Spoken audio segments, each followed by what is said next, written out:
Bismillahirrahmanirrahim. Assalamualaikum warahmatullahi wabarakatuh. Waalaikumsalam warahmatullahi wabarakatuh. Alhamdulillahirrabbilalamin. Assalatu wassalamu ala asyrafil anbiya wal mursalin. Wa ala alihi wa sahbihi rasulillahi ajma'in.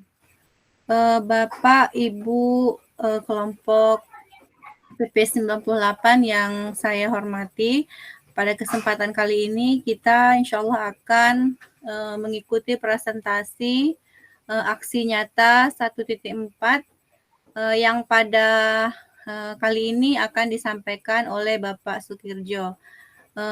Nanti saya sebagai moderator akan memandu kegiatan yang akan kita lalui.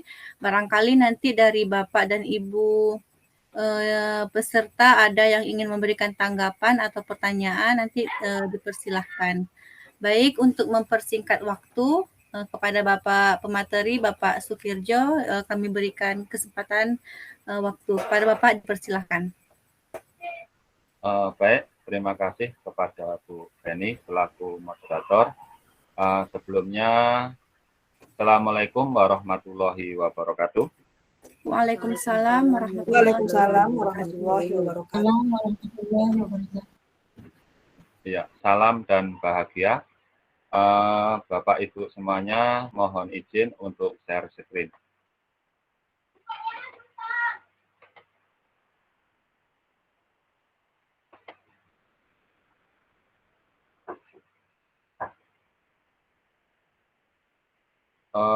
Baik, Bapak Ibu semuanya sudah nampak, Bu? Kelihatan. Ya, Pak. Ya.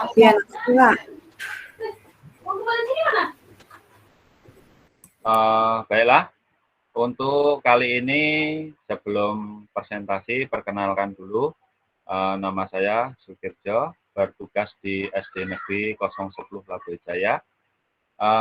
Kita semuanya adalah calon guru penggerak Angkatan 3 Kabupaten Kampar.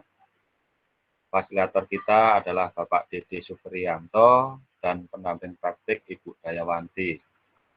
Baiklah, Bapak Ibu semuanya, di sini saya akan mempresentasikan yaitu aksi nyata budaya positif yang dilakukan di SD Negeri 010 Labuan Jaya, Kecamatan Bangkinang, Kabupaten Kampar. Seperti biasa, ketika kita bertatap maya di Gimet maupun di Zoom, yang pertama kita selalu membuat kesepakatan. Kesepakatan itu yang pertama yaitu kita selalu membuka video, yang kedua menutup mikrofon, yang ketiga kita fokus kepada materi apa yang mau disampaikan. Yang selanjutnya yaitu mencatat hal-hal yang penting, materi yang disampaikan, raise hand atau angkat tangan ketika mau berbicara. Kita tepat waktu, tadi alhamdulillah jam 8 kita mulai. Yang selanjutnya adalah kita di sini happy saja dalam satu pikiran yaitu tentang budaya positif. Yang selanjutnya ada hal-hal yang penting bisa disampaikan lewat chat. Baik, Bapak Ibu, selanjutnya tentunya Bapak Ibu kemarin sudah belajar ya tentang budaya positif. Tentunya kita melakukan budaya positif di sekolah kita masing-masing. Yang pasti kita tahu dulu apa itu budaya positif atau ekosistem positif.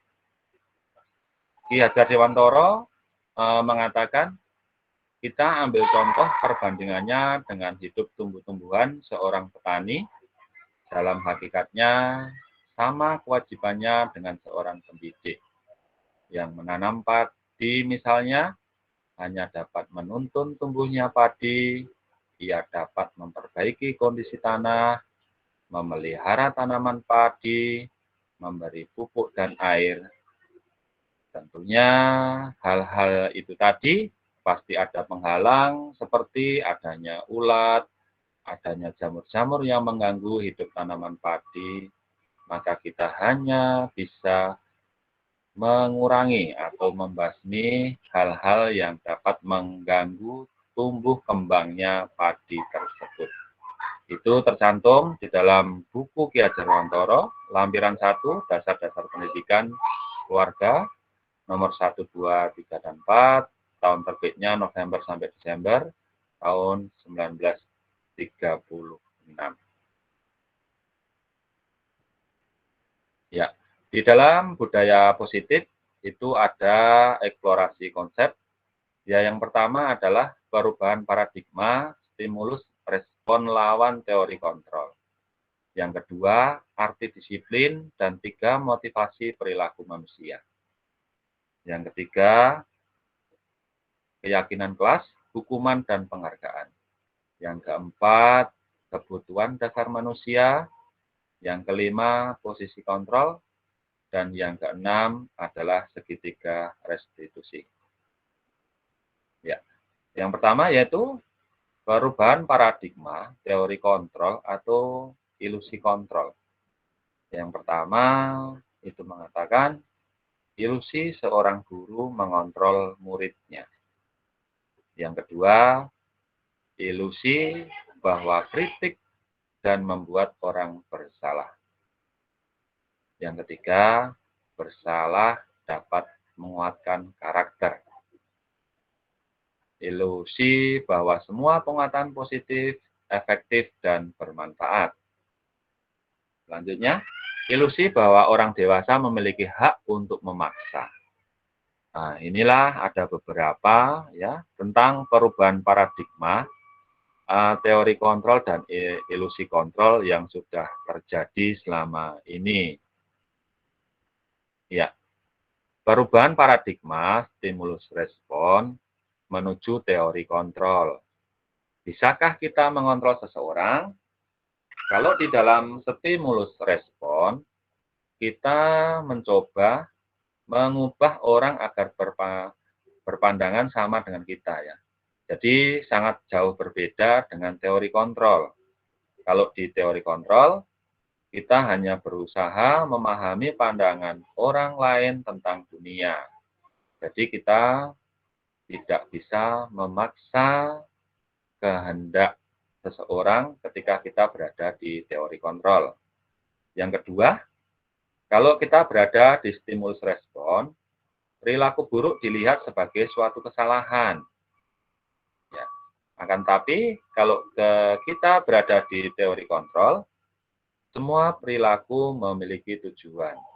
Baik itu baik dan buruk, tentunya seseorang melakukan itu pasti ada tujuannya.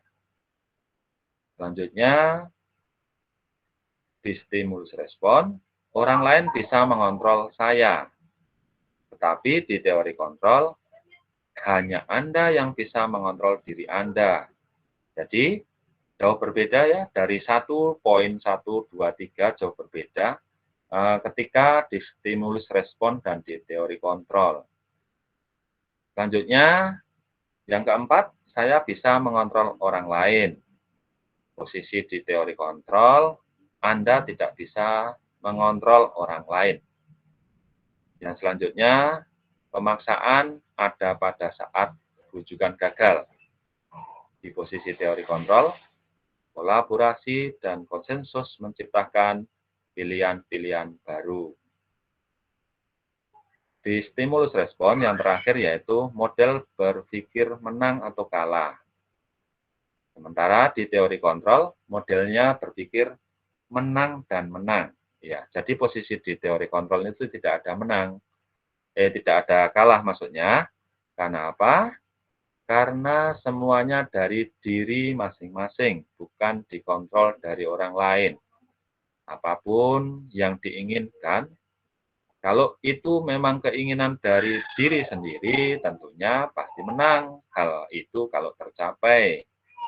Ya, berbeda dengan stimulus respon, karena di situ ada kaitan orang lain yang bisa mengontrol. Jadi dari sudut pandang orang lain bisa mengatakan menang dan kalah. Selanjutnya, apakah makna disiplin? Ya, Disiplin itu berasal dari bahasa Latin, yaitu disiplin, yang artinya belajar. Makna asal dari kata ini berkonotasi dengan disiplin diri dari murid-murid Socrates dan Plato. Disiplin diri membuat orang menggali potensinya menuju sebuah tujuan, apa yang dia hargai. Namun, dalam budaya kita, makna kata disiplin telah berubah menjadi sesuatu yang dilakukan seseorang pada orang lain untuk mendapatkan kepatuhan. Kecenderungan umum adalah menghubungkan kata disiplin dengan ketidaknyamanan, bukan dengan apa yang kita hargai atau pencapaian suatu tujuan mulia. Iya. Dalam kata arti, dalam penjabarannya, kalau di sini bahwa disiplin itu suatu penekanan ya, seumpamanya seorang guru mendisiplinkan anak muridnya. Nah, jadi seakan-akan guru menekan supaya anak itu disiplin. Akan tetapi disiplin di sini tidak berasal dari murid itu sendiri. Nah, tentunya akan berdampak pada hasil nantinya. Baik, selanjutnya teori motivasi perilaku manusia yang saling keterkaitan dari motivasi internal dan motivasi eksternal. Motivasi internal tentunya berasal dari diri kita sendiri, tujuan disiplin positif. Sementara eksternal itu bisa jadi dari orang lain atau lingkungan. Yang pertama, untuk menghindari ketidaknyamanan atau hukuman, apa yang akan terjadi apabila saya tidak melakukannya? Nah, ini tentunya kalau seandainya adanya hukuman dan sebagainya, pastinya orang akan berpikir, bagaimana ya kalau seandainya saya tidak melakukannya? Apakah ada hukumannya? Hukumannya apa? Nah, itu adalah motivasi dari eksternal atau dari luar. Yang kedua, untuk mendapatkan imbalan dari orang lain atau institusi. Apa yang akan saya dapatkan apabila saya melakukannya? Nah, ini termasuk di dalam motivasi eksternal. Namun ini juga akan berdampak bagi pelaku atau perilaku karakter yang selanjutnya. Karena kalau seandainya tidak ada imbalan, tentunya orang tidak akan melakukannya karena dia hanya berharap sebuah imbalan, ya. Di beberapa kasus-kasus juga seperti itu, di anak SD maupun anak SMP ya. Tentunya anak-anak memang suka sekali ketika diberi imbalan, ketika belajar dikasih imbalan. Yang tentunya sebetulnya tujuannya untuk membentuk semangat. Akan tapi bisa jadi itu menjadi sebuah karakter. Ketika anak tersebut tidak dikasih imbalan, anak tersebut tidak mau melakukannya. Yang terakhir, teori motivasi perilaku manusia yaitu untuk menghargai diri sendiri, menjadi insan sesuai harapan kita. Ya, saya akan menjadi orang yang seperti apa bila saya melakukannya. Nah, ini yang paling penting ya, yang paling penting sekali. Sebetulnya segala sesuatu kegiatan itu kalau seandainya memang didasari dari keinginan sendiri atau lahir dari dalam diri kita, tentunya akan berdampak yang luar biasa untuk diri kita sendiri dan orang lain. Selanjutnya, kata merdeka menurut Ki Hajar Dewantara yaitu merdeka itu artinya tidak hanya terlepas dari perintah, akan tapi juga cakap buat memerintah diri sendiri. Ya, dalam kata arti merdeka di sini bukan berarti bebas dari sebuah penjajahan, itu tidak. Tidak hanya terlepas dari perintah, dari tekanan, itu tidak. Akan tetapi ketika seseorang mampu membangunkan ya atau memerintah dirinya sendiri untuk berbuat hal-hal yang baik.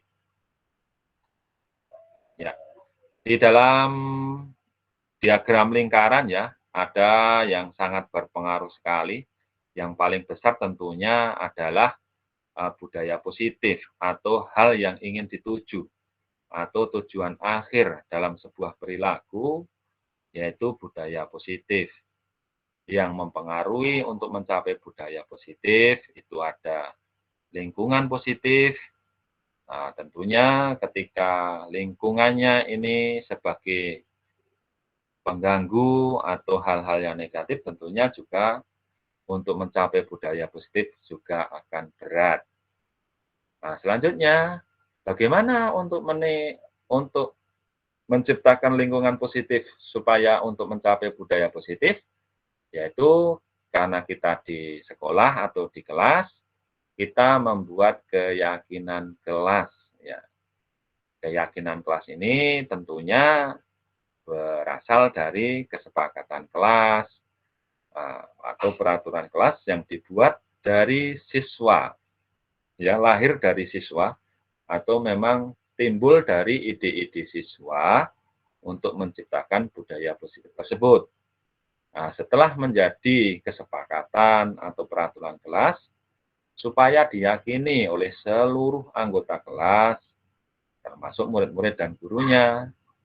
Nah, tentunya kalau itu sudah timbul menjadi keyakinan kelas yang datang dari masing-masing anak dan guru, tentunya untuk mencapai budaya positif sangat mudah sekali. Ya, keyakinan kelas, hukuman dan penghargaan. Mengapa tidak peraturan saja? Mengapa harus keyakinan kelas? Nah, tentunya mengapa kita memiliki peraturan harus menggunakan helm bila mengendarai kendaraan roda 2? Ini sebagai contoh.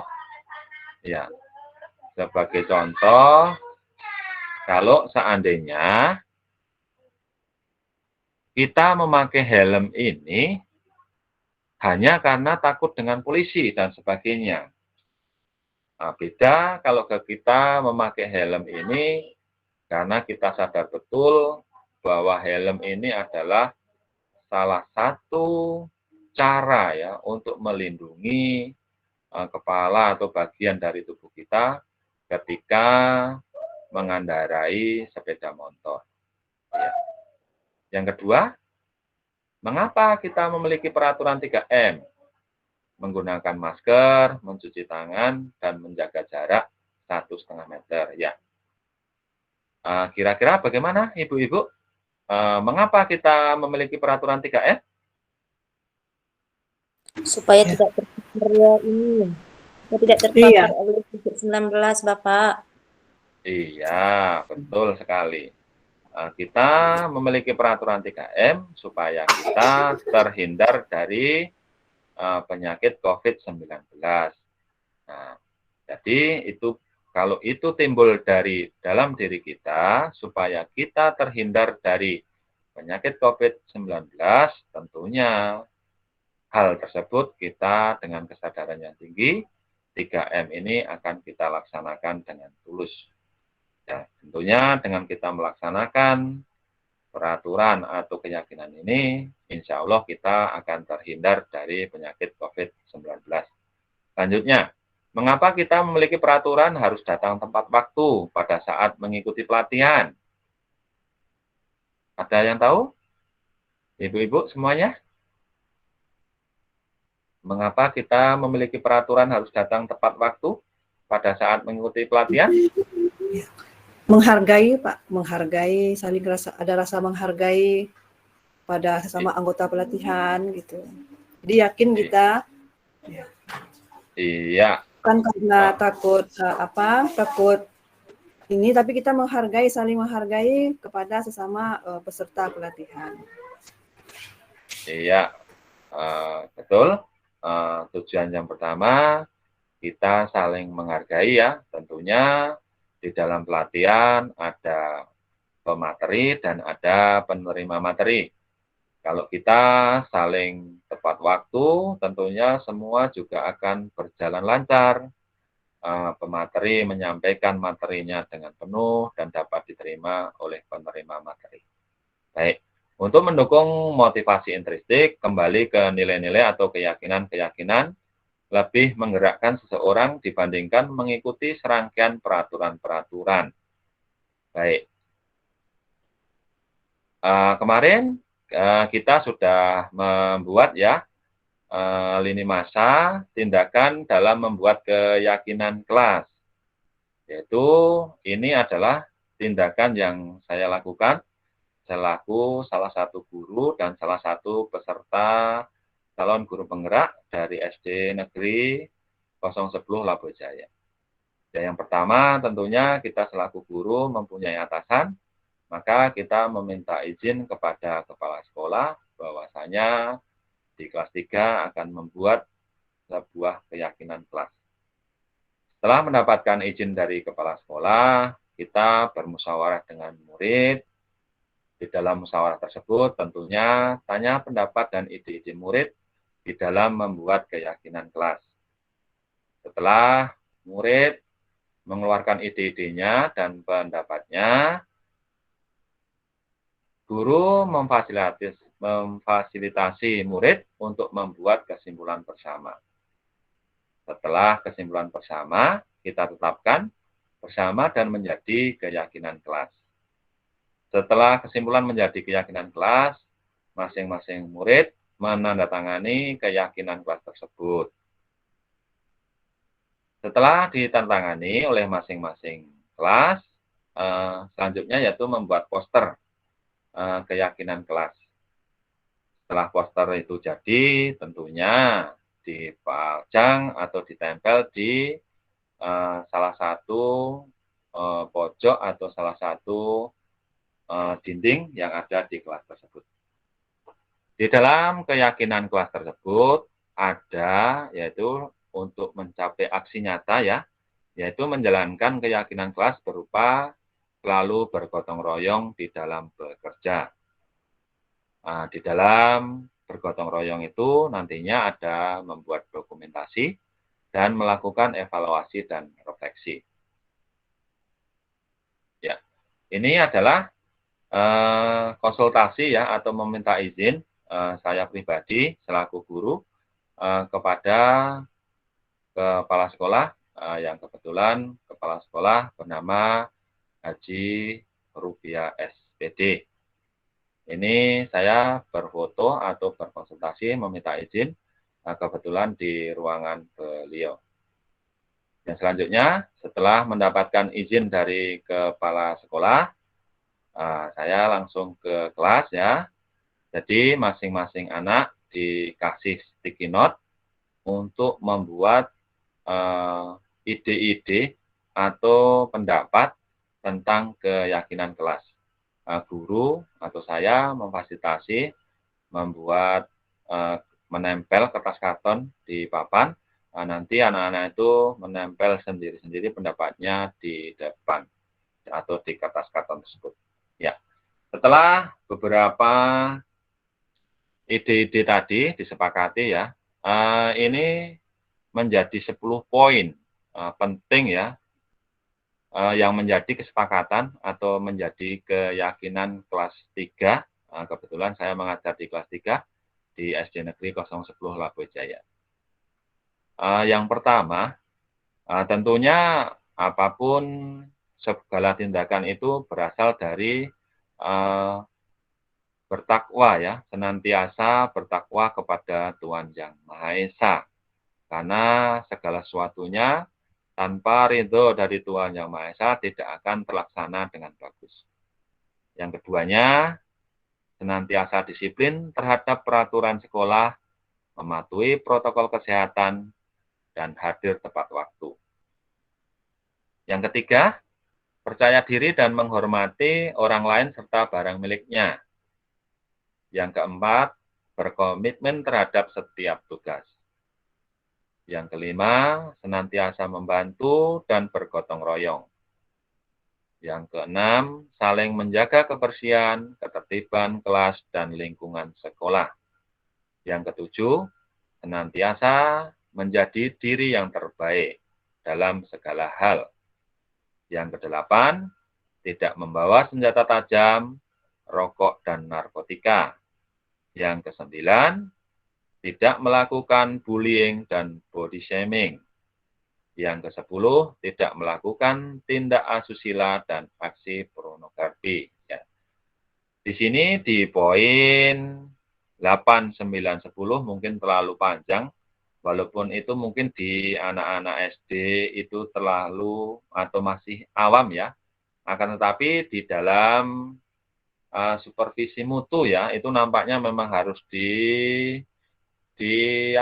dimasukkan di dalam kesepakatan kelas tersebut. Sampai di sini, mungkin ibu-ibu yang lain ada yang mau bertanya atau menanggapi, kami persilahkan.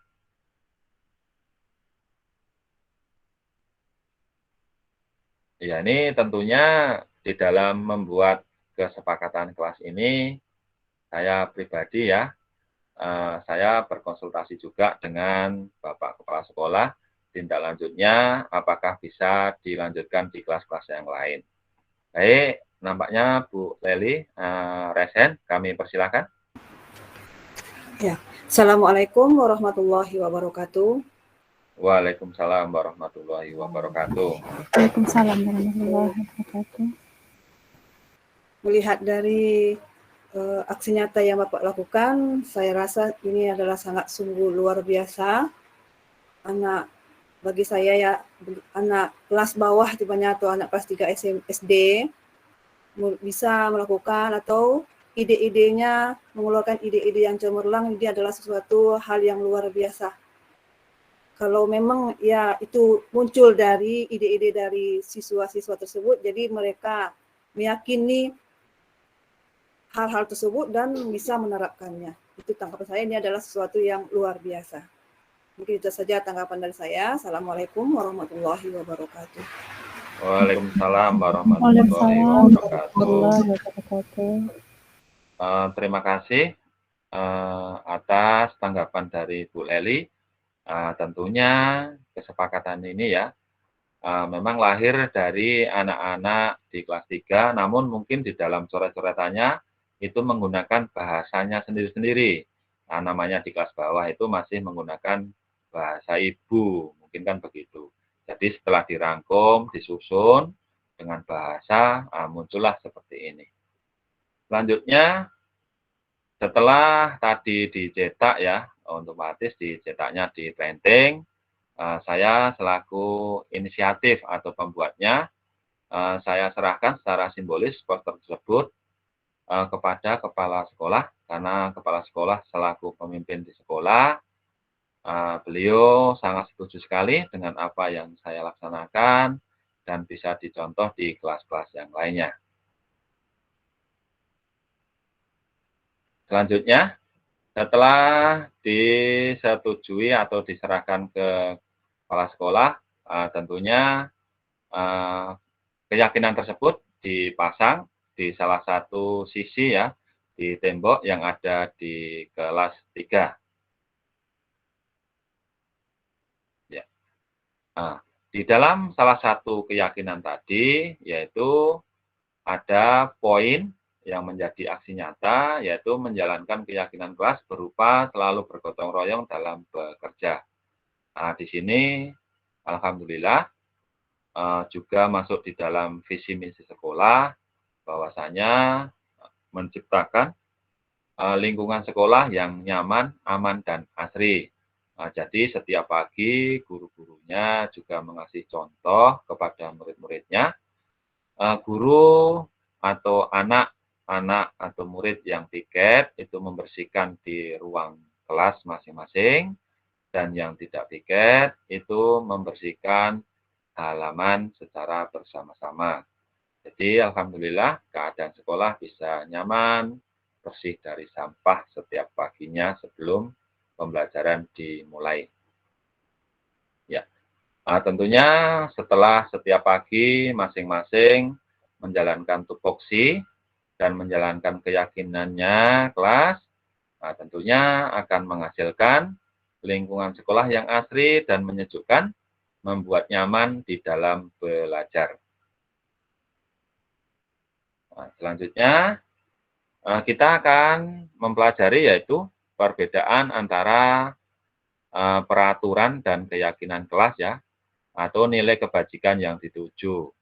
Nah, contohnya, kalau seandainya di dalam peraturannya atau kesepakatannya itu tertulis ya atau berbunyi, selalu kembalikan buku ke tempatnya. Nah, tentunya Bapak Ibu tahu ya, itu tentang apa Bapak Ibu kalau seandainya dalam keyakinan kelas? Tanggung jawab. Iya, tanggung jawab ya Bu Nofri. Nah, kalau selanjutnya, kalau seandainya dilarang mengganggu orang lain, keyakinannya kelas apa?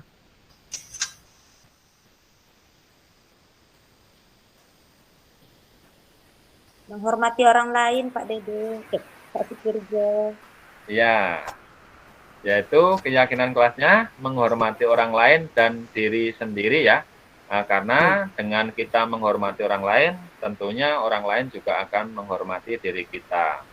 Selanjutnya, hadir di sekolah 15 menit sebelum pembelajaran dimulai. Nilai kebajikan yang dituju, apa itu Ibu-Ibu? Menghormati orang lain. Ya, menghormati orang lain. Berkomitmen pada tujuan ya, itu tentunya. Yang selanjutnya, dilarang melakukan kekerasan. Nilai kebajikan yang dituju, apa Ibu-Ibu? Keselamatan. Ya, keselamatan ya, itu keselamatan untuk diri sendiri dan juga orang lain. Nah, tentunya dengan tidak melakukan kekerasan orang lain, kita juga menghormati orang lain. Yang selanjutnya, dilarang menggunakan narkoba. Kesehatan. Keyakinan tentang kesehatan. Ya, keyakinan tentang kesehatan. Yang selanjutnya, bergantian atau menunggu giliran. Nilai kebajikan yang dituju, Ibu-Ibu? Menghormati orang lain. Ya, menghormati orang lain atau Kesabaran tuh Pak. iya, kesabaran ya. Karena ini budaya yang luar biasa yang sudah di mana-mana itu kalau posisi sekarang nampaknya budaya antri ya bergiliran tuh nampaknya sudah mulai hilang. Nampaknya di mana-mana udah siapa yang kuat, nah itulah yang duluan. Nampaknya udah seperti itu. 40 menit. Ya, maka kita mulai sekarang kita kembalikan lagi ke apa? Ke karakter ya, bahwasanya budaya antri itu yang sungguh-sungguh luar biasa akan berdampak untuk diri sendiri dan orang lain. Yang selanjutnya kalau seandainya ada gunakan masker, nilai kebajikan yang dituju apa Ibu-Ibu? Kesehatan. Iya, kesehatan. Tentunya kesehatan juga keselamatan karena masker ini tentunya kalau di musim-musim sekarang adalah tentang penyakit COVID-19. Kalau kita nggak patuh atau nggak punya keyakinan memakai masker, tentunya cepat sekali atau tertular oleh COVID-19. Yang terakhir yaitu jangan berlari di kelas atau koridor. Nilai kebajikan yang tujuh, apa Ibu-Ibu? Keselamatan. Keselamatan. Iya, Untuk keselamatan dan keamanan. Iya. Nah, ini kalau tidak menjadi keyakinan, namanya anak-anak ya, biasanya lari-lari, nanti bisa bertabrakan sama kawan yang lain, bisa melanggar mungkin rak sepatu, bisa melanggar tiang atau tembok. Baik. Nah, ini ada tindakan guru ya. Ini apakah tindakan guru ini termasuk hukuman atau sanksi atau konsekuensi ya. Tentunya Bapak Ibu juga tahu apa arti hukuman, apa arti sanksi atau konsekuensi ya. Kalau hukuman tentunya tidak ada hubungan atau keterkaitan ya apa yang disuruh dengan apa yang dia langgar di dalam peraturan atau keyakinan kelas tersebut. Kalau konsekuensi itu ada keterkaitan antara tindakan yang dilakukan murid terhadap keyakinan yang dilanggarnya. Contoh yang pertama, mencatat 100 kali di dalam buku kalimat, saya tidak akan terlambat lagi karena terlambat ke sekolah. Nah, ini kira-kira masuk dalam apa, Ibu-Ibu? Jelas ini tidak ada hubungannya, berarti ini masuk dalam kategori hukuman. Iya. Dalam hal ini tentunya memang tidak ada keterkaitan ya, akan tetapi mungkin ini masih ada di sebagian sekolah atau sebagian guru yang melaksanakan seperti ini. Yang kedua, lari mengelilingi lapangan basket 2 kali karena terlambat hadir di sekolah. Nah, ini masuk hukuman atau konsekuensi, Ibu-Ibu? Hukuman. Hukuman. Iya, hukuman ya, karena di sini lari tidak ada keterkaitannya ketika dia lambat hadir.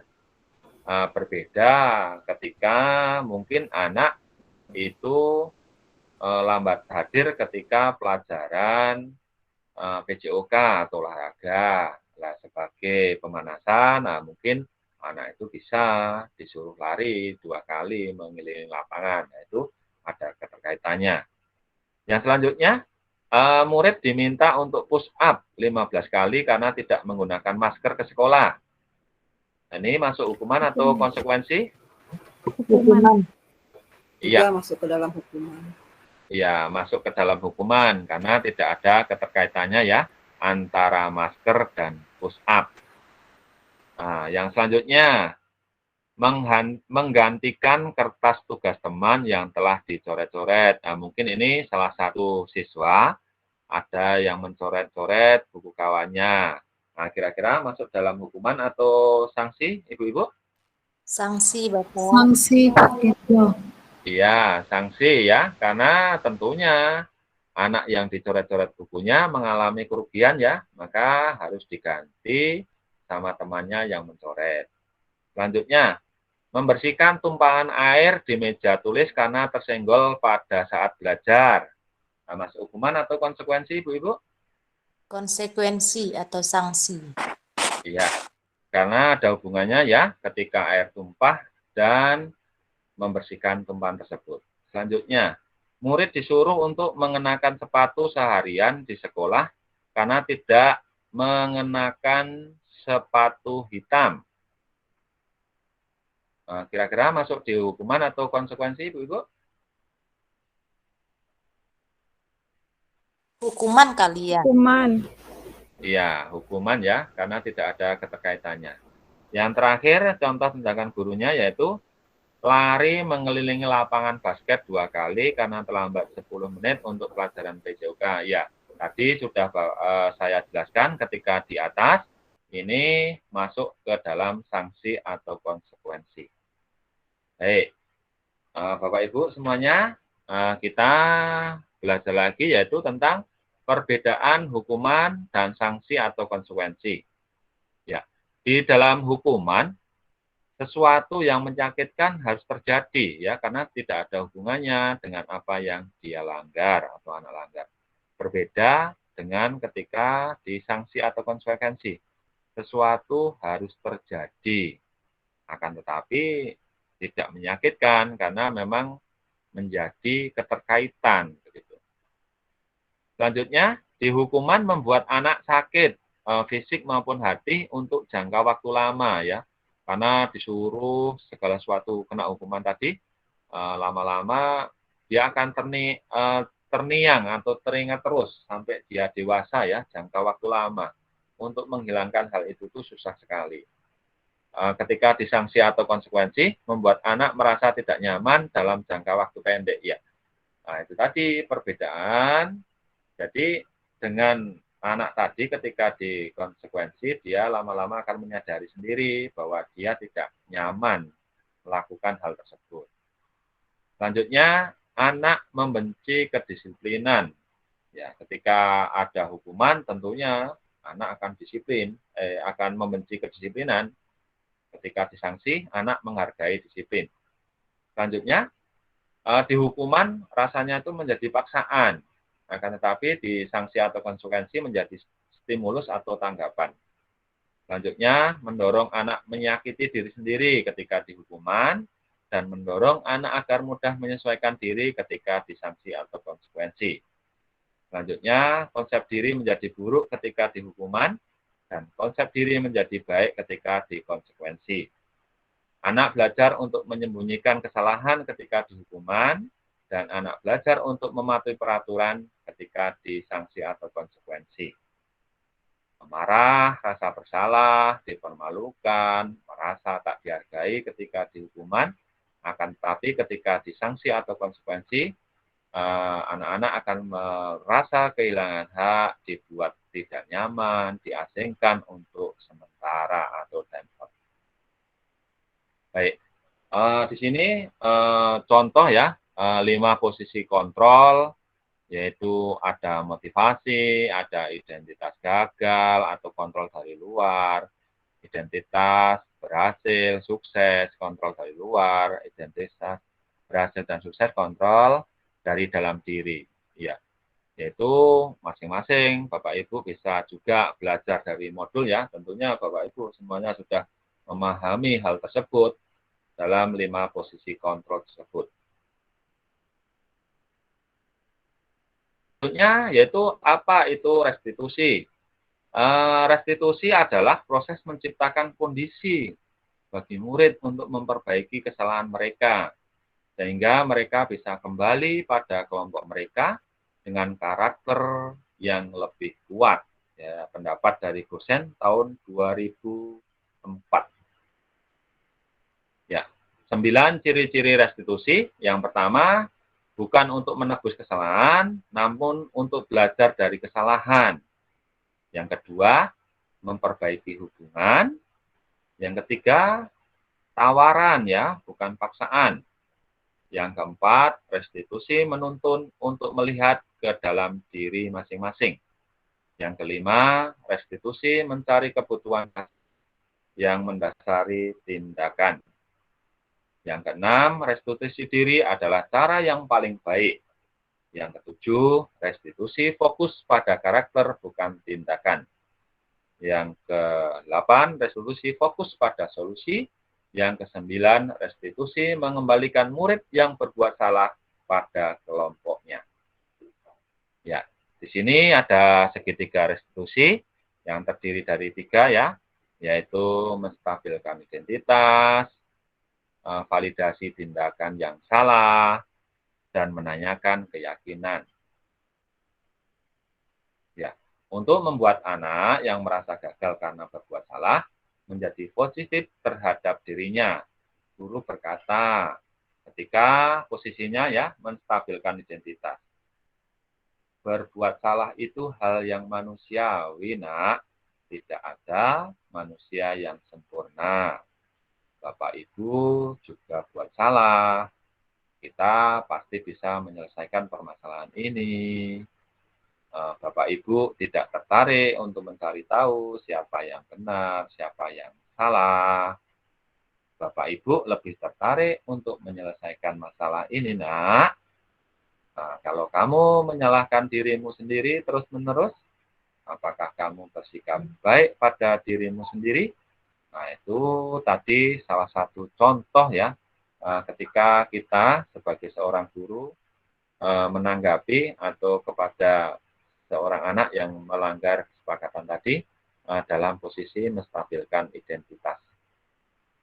Nah, ini contoh yang berikutnya adalah ketika kita seorang guru berada di validasi tindakan yang salah. Tentunya kita akan berkata, kamu bisa saja melakukan hal yang lebih buruk, tapi kamu tidak melakukannya kan? Nah, kamu pasti punya alasan mengapa melakukannya. Apa yang penting bagi kamu? Kamu boleh tetap berusaha menjaga sikap itu, tapi tambahkan sikap yang lain, yang baru. Maukah kamu belajar cara lain untuk mendapatkan yang kamu butuhkan tanpa harus memukul? Apakah kamu bisa melakukan dengan baik besok lagi, nak? Ya, itu contoh ya. Ketika kita seorang guru berada di validasi tindakan yang salah. Nah, selanjutnya, ini kebutuhan dasar manusia. Ibu-ibu, kebutuhan dasar manusia ada berapa? 5, Pak. Ada 5. Oh, 5 Iya, ya. ada 5 ya.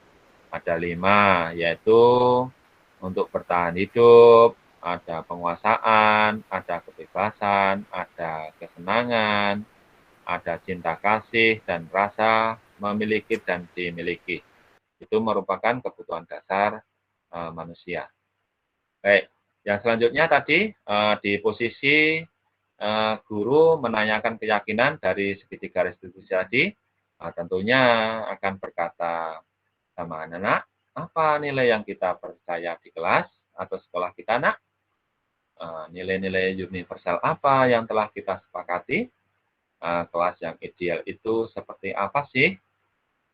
Kamu ingin jadi anak seperti apa? Apa yang kamu rasakan ketika kamu melakukan itu? Kamu menjadi orang seperti apa? Nah, itu ketika guru ya menjadi posisi menanyakan keyakinan. Anak melihat kesalahannya dihubungkan dengan norma sosial dan nilai-nilai yang mendasari manusia berinteraksi dengan orang lain. Baik, ini ada contoh ya, demonstrasi kontekstual, penerapan segitiga restitusi saya sendiri di SD. Ini juga salah satu tugas yang kemarin sudah kita kumpulkan. Mari kita simak sejenak. Demonstrasi kontekstual budaya positif calon guru penggerak Angkatan 3 Kabupaten Kampar. Sukirjo SPDSD SD Negeri 010 Labuai Jaya, Kabupaten Kampar. Fasilitator Bapak Dede Supriyanto, pendamping praktek Ibu Dayawanti. Selamat belajar nak, penuh semangat, rajinlah selalu, tentu kau dapat. Hormati gurumu, sayangi teman, itulah tandanya kau murid budiman.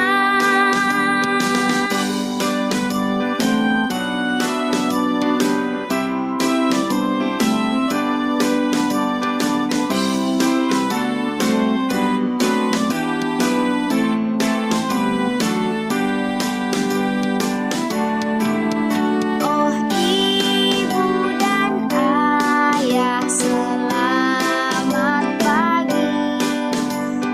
Pergi sekolah sampaikan nanti. Waalaikumsalam. Afika.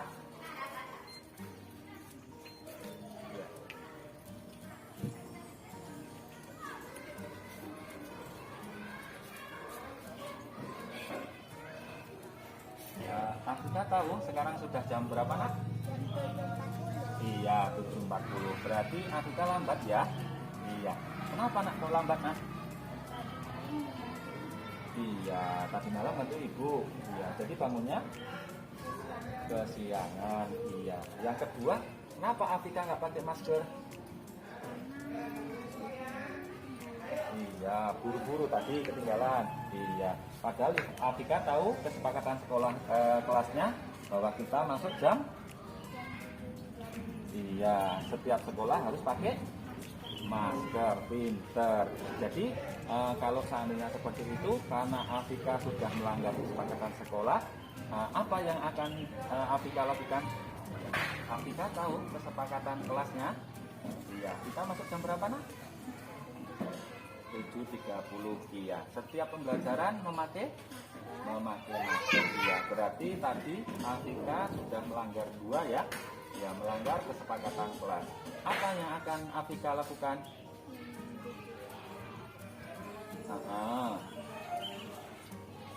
Iya, pinter. Iya, pinter. Jadi untuk kedepannya bagaimana Afika? Pulang agak lambat. Iya, mengganti pelajaran yang tertinggal. Oke, kalau seperti itu, ini maskernya Bapak kasih, ya. Afika silakan masuk kembali ke tempat duduknya. Oke.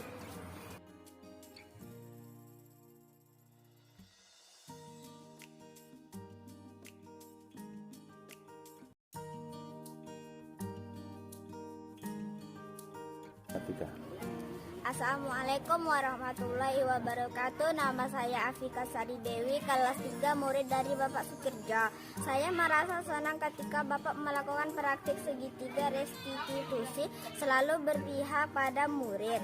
Salam bahagia, salam guru penggerak. Waalaikumsalam warahmatullahi wabarakatuh.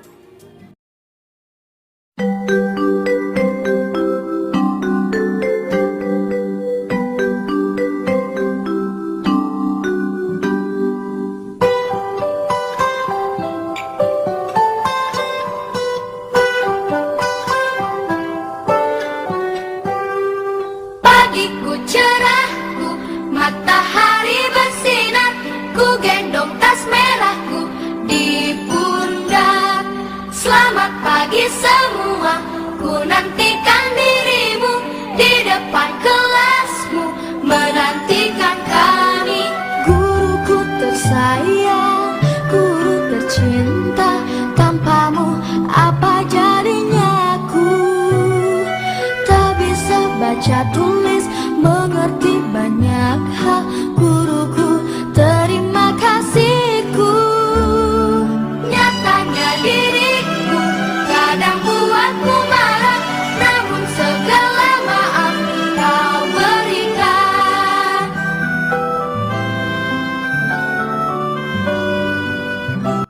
Baiklah nak, kalian tahu kenapa Bapak panggil ke sini?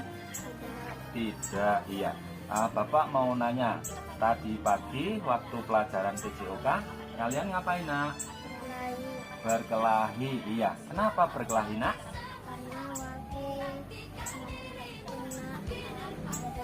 Iya, Wakil betul nendang si Rizky.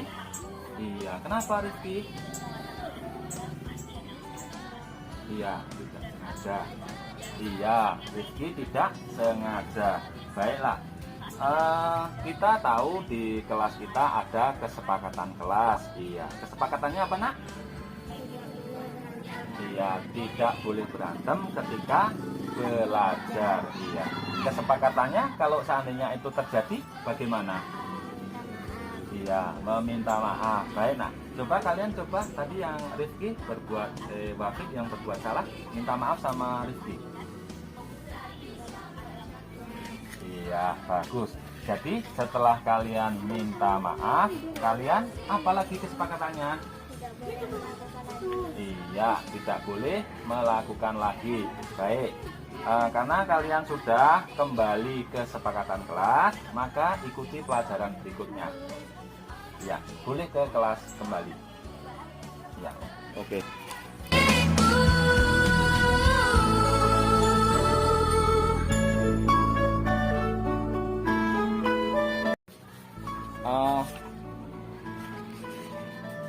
Bagaimana perasaanmu ketika diwawancarai ketika melanggar kesepakatan kelas tadi nak? Senang karena tidak dimarah Pak Sukirjo.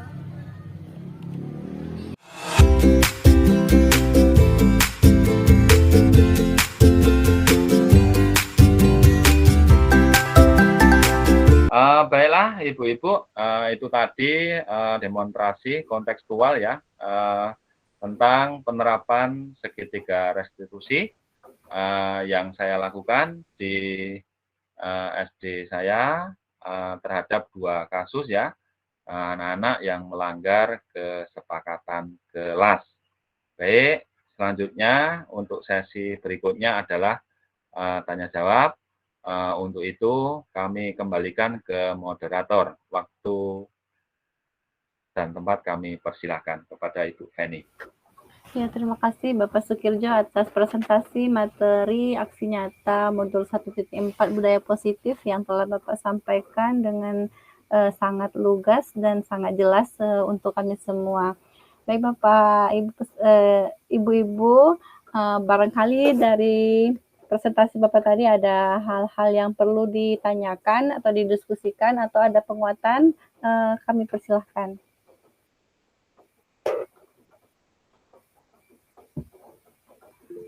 Ya, silahkan Ibu Leli. Di sini terima kasih kesempatan yang Ibu berikan kepada saya. Di sini saya hanya menanggapi minta tolong sama Bapak Sukirjo tentang keyakinan kelas tadi yang di atas, peraturan dan keyakinan.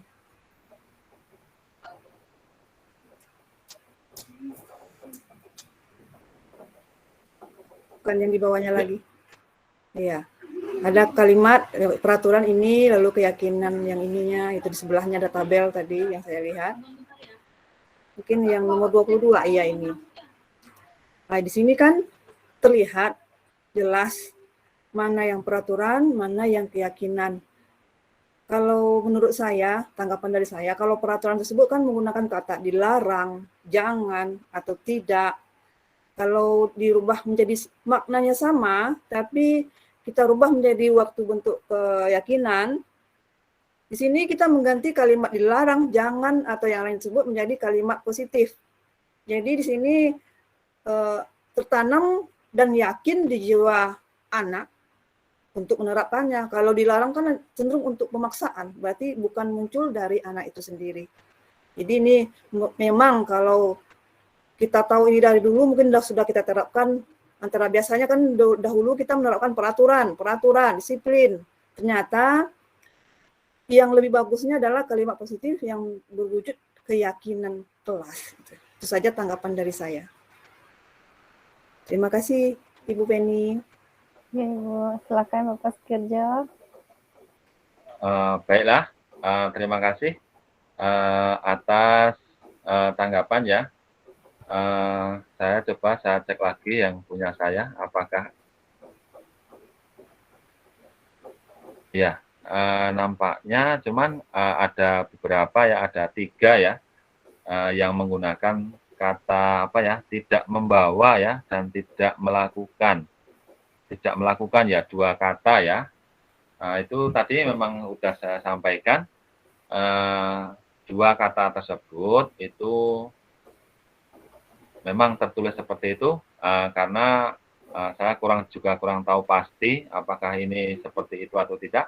Akan tetapi di sini mengacu kepada supervisi mutu ya. Kemarin kalau nggak salah terakhir sama pengawas itu bunyinya juga seperti itu. Apakah tertuang di dalam kesepakatan kelas ataukah tertuang dalam keyakinan kelas, nah, seperti itu. Tapi terima kasih atas masukannya. Kalau seandainya ada waktu, mungkin bisa diganti menjadi hal yang positif. Lanjut, Bu Feni, mungkin ada kawan-kawan yang lain atau Ibu yang lain menanggapinya. Silakan Ibu Noverianti. Oke, bismillahirrahmanirrahim. Assalamualaikum warahmatullahi wabarakatuh. Waalaikumsalam Warahmatullahi wabarakatuh. Waalaikumsalam warahmatullahi wabarakatuh. Terima kasih atas waktu dan kesempatannya yang sudah diberikan kepada saya. Saya mungkin menambahkan tanggapan dari Pak Sukirjo tadi. Kegiatan kita CGP ini kan bersamaan dan kegiatan ada sosialisasi dari LPMP tentang SPMI. Nah, di dalam kegiatan SPMI itu memang diharapkan kita sebagai pihak sekolah dimasukkan keyakinan-keyakinan yang disampaikan oleh Pak Sukirjo tadi. Jadi dia sebetulnya seiring dia Bapak Ibu. Di dalam SPMI tersebut pelatihannya juga baru-baru ini, kalau nggak salah saya. Mereka di situ juga belajar tentang profil pelajar Pancasila. Jadi kita seiring CGP, kegiatan CGP, kegiatan SPMI, dan juga kegiatan dari Tanoto Foundation. Masih ada kaitan-kaitannya Bapak Ibu. Jadi beruntung kita mengikuti kegiatan-kegiatan 3 buah tersebut karena dia seiring Bapak Ibu. Demikian mungkin penguatan dari saya Bapak Ibu. Terima kasih. Assalamualaikum warahmatullahi wabarakatuh. Waalaikumsalam Waalaikumsalam warahmatullahi wabarakatuh. Baik, memang betul ya, kita walaupun banyak kesibukan, akan tetapi semua kegiatan tersebut juga seiring dan sejalan untuk selalu kita belajar untuk menggali ilmu ya, ilmu yang banyak sekali, tuntutan sesuai dengan abad 21. Baik, lanjut lagi ke Bu Feni. Mungkin Bapak Ibu guru yang lain mau menanggapinya, dipersilahkan. Pak Sukirjo nih mengingat waktu nih Pak Sukirjo, apa bisa kita akhiri aja nih Pak? Ya, baiklah. Karena tidak ada yang menanggapi atau bertanya lagi tentang materi yang saya sampaikan, tentunya di akhir kegiatan kita selalu merefleksi ya di dalam filosofi atau ungkapan ketika kita bekerja kita tidak merefleksi itu adalah sia-sia kan begitu. Jadi yang pertama, hal baru apa yang mengubah paradigma saya atau yang saya dapatkan? Tentunya dengan kita belajar tentang segitiga restitusi, posisi kontrol ya, tentunya hal-hal itu kita akan terapkan di dalam diri kita sendiri sebagai seorang guru untuk mendidik anak-anak kita. Yang kedua, perasaan apa yang muncul selama mengikuti sesi ini khususnya mengenai makna disiplin dan motivasi intrinsik. Terima kasih saya ucapkan kepada kawan-kawan semuanya yang on time, pukul 8 tadi udah kita mulai, sampai nanti akhirnya kawan-kawan semuanya juga mengikuti apa yang menjadi kesepakatan tadi. Peran Among seperti apakah yang saya telah lakukan? Ya, di sini saya berusaha menyampaikan materi sesuai dengan kemampuan saya. Tentunya saya juga menyadari masih banyak sekali kekurangan-kekurangan yang tentunya dapat diperbaiki nanti ketika ibu-ibu presentasi di hari berikutnya. Saya akan menjadi Among yang seperti apakah setelah mengikuti modul ini. Tentunya dengan kita belajar, kita mengetahui hal-hal yang baru dan kita akan terapkan di dalam kelas kita. Nampaknya hanya itu, mengingat waktu sudah larut malam, saya ucapkan terima kasih atas partisipasinya di dalam presentasi malam ini. Saya kembalikan, ada kurang dan lebihnya, saya mohon maaf. Kalau seandainya ada kekurangan, itu jelas dari kesilapan saya. Mungkin karena kesibukan masing-masing, saya juga punya kesibukan yang lain. Saya kembalikan ke Ibu Feni selaku moderator. Terima kasih. Ya, terima kasih kepada Bapak Sukirjo yang telah memberikan materi berharga buat kita semua pada sesi malam ini untuk presentasi yang pertama. Baik Bapak Ibu, untuk mengakhiri kegiatan kita pada malam hari ini, baiknya kita foto bersama. Silakan Bapak dan Ibu buka kamera dulu, biar saya screenshot foto kita malam hari ini. Setelah ini nanti Bapak, saya kembalikan ke Pak Sukirjo aja ya Pak ya. Iya, terima kasih.